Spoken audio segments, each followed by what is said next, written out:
کیا سمٹمس ہیں؟ سب سے پہلے سمٹم ہے جی ان پلانڈ ان ایکول سی ایک بلیڈنگ.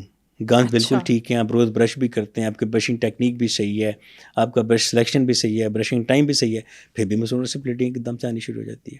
یہ اورل کینسر کی ایک وجہ ہو سکتی ہے. اس کی دوسری سمٹم یہ ہو سکتی ہے کہ آپ نے دیکھا منہ میں اکثر وہ چھالے سے بن جاتے ہیں پیلے رنگ کے, بنتے ہیں بالکل ایسے, ٹھیک ہے نا. ان کو ہم ایفتس السر کہتے ہیں یا اسٹریس السر کہتے ہیں. عام طور پہ یہ ہفتہ 8 دن رہتے ہیں اور پھر یہ غائب ہو جاتے ہیں, اور یہ مختلف جگہوں پہ بنتے ہیں, کبھی ہونٹ کے پچھلے حصے میں, کبھی زبان کے نیچے, کبھی مسوڑے پہ, کبھی کہاں, کبھی بولنے میں بھی تکلیف ہوتی ہے, کھانا کھانے میں پین ہوتی ہے. لیکن اگر یہ ہفتے سے 8 دن کے اندر چلے جائیں تو ٹھیک ہے.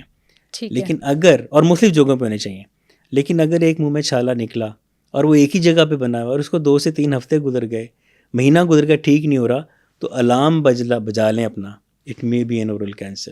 فوراً ڈاکٹر میں ڈینٹسٹ کے پاس جائیں تاکہ اس کو رول آؤٹ کرے کہ یہ عام چھالا ہے یا یہ کوئی کینسر کی ٹائپ ہے. ان کی اگر مائگریٹری چھالا نہیں ہے, وہ مختلف جگہوں پہ نہیں بن رہا, ایک ہی جگہ پہ ہے اور 3 ہفتے سے اوپر ہو گئے, پھر یہ کینسر کا اقلام ہو سکتا ہے. اس کے علاوہ آپ بالکل ٹھیک ہیں اور اچانک آپ کو لگتا ہے کہ آپ کے گلے میں کھانا پھنسنا شروع ہو گیا اور آپ سمجھتے ہیں گلا نارمل روٹین سے زیادہ خشک ہو رہا ہے اور یہ پرولونگ کر جاتی ہے کیفیت, تو it may be an oral cancer, not necessarily, لیکن ہو سکتا ہے. اس کے علاوہ کچھ لوگ جو اپنے نکلے ہوئے دانت لگوانے کے لیے فکس کی بجائے ڈینچرز لگاتے ہیں, جو اترنے والے دانت ہوتے ہیں, ہمارے بزرگ جو لگایا کرتے تھے, وہ بالکل ٹھیک کام کر رہے ہوں, آپ نے بالکل نہ چھیڑو, ایک دم ان کی الائنمنٹ خراب ہو جائے اور وہ آپ نے کچھ بھی نہیں کیا, نہ اس کو چھیڑا, لیکن آپ کی الائنمنٹ خراب ہو گئی اور وہ صحیح ہو ہی نہیں رہی, تو یہ بھی ایک اورل کینسر کی قسم ہو سکتی ہے. اس کے علاوہ منہ میں جو کہ صرف دانت اور مسوڑے نہیں ہوتے, زبان بھی منہ میں ہوتی ہے, تو اورل کینسر میں زبان کا کینسر بھی ہے.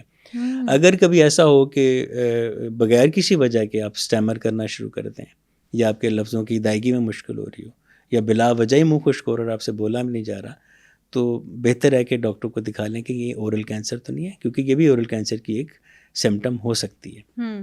تو میں نے یہ سمرائز کر کے کوشش کی ہے کہ میں آپ کو وہ علامات بتاؤں کہ جو اورل کینسر ہو سکتے ہیں, ضروری نہیں ہے لیکن ہو سکتے ہیں. ڈاکٹر صاحب جیسے آپ نے بتایا کہ یہ سمٹمز ہو سکتی ہیں اورل کینسر کی, تو اورل اگر کوئی پرابلم ہو نا, تو ایک ریسرچ ہے کہ اگر خدا نہ خواستہ آپ اورل کسی ڈیزیز سے گزر رہے ہو نا, تو اس کی وجہ سے پری میچور بیبیز بھی ہو سکتے ہیں آپ کے. تو یہ لاجک مجھے تو سمجھ میں نہیں آئی تھی, تو میں کائنڈلی چاہوں گی کہ آپ سمجھا دیں کہ یہ منہ کے اندر اگر کوئی بیماری پیدا ہوتی ہے, اس سے بیبی کیسے امیچور ہو سکتا ہے.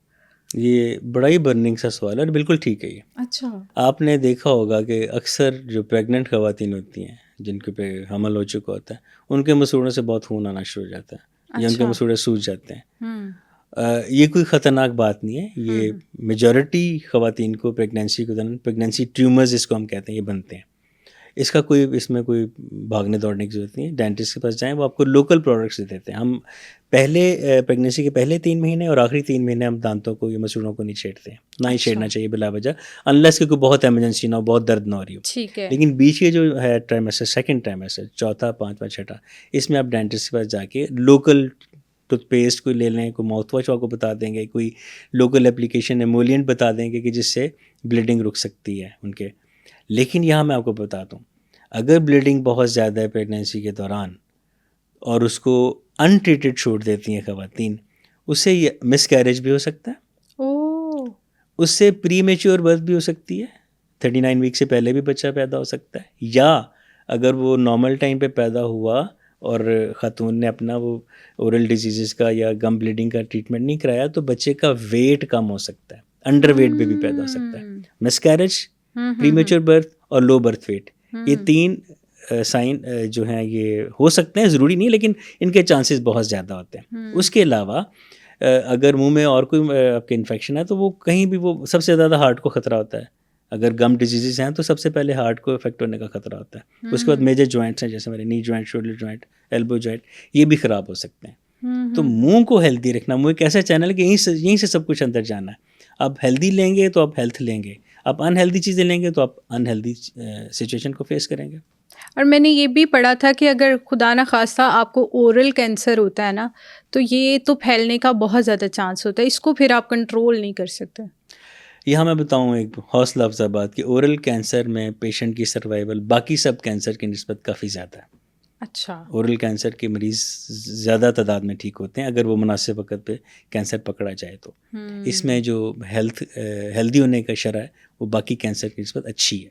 اچھا, تو اس کا پھیلنے کا کیا وے ہے؟ مطلب پھیلتا اسی طرح کہ آپ کا اورل کینسر اگر خدا نہ خواستہ ہو گیا تو پوری باڈی میں بڑے آرام سے کہیں پہ بھی جا سکتا ہے؟ اس کو میٹاسٹاسس کہتے ہیں.